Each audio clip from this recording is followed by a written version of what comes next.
الحمد للہ والصلاة والسلام علی رسول اللہ۔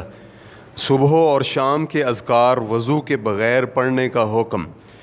سوال کیا گیا ہے، کیا میرے لیے صبح اور شام کے اذکار وضو کے بغیر پڑھنا جائز ہیں؟ الجواب بعون اللہ سبحانہ و تعالی، وضو کے بغیر صبح اور شام کے اذکار پڑھنا جائز ہیں، کیونکہ سیدہ عائشہ رضی اللہ عنہ کہتی ہیں رسول اللہ صلی اللہ علیہ وآلہ وسلم ہر حالت میں اللہ کا ذکر کیا کرتے تھے۔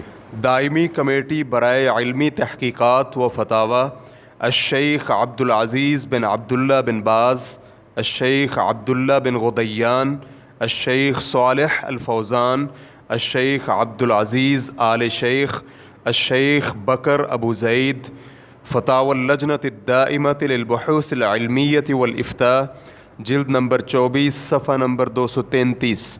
واللہ تعالی اعلم۔ اسلام کیو اے ریکارڈنگز، مؤسسۃ الشیخ محمد صالح المنجد، المملکۃ العربیۃ السعودیہ، فتویٰ نمبر 105359۔ والسلام علیکم ورحمۃ اللہ وبرکاتہ۔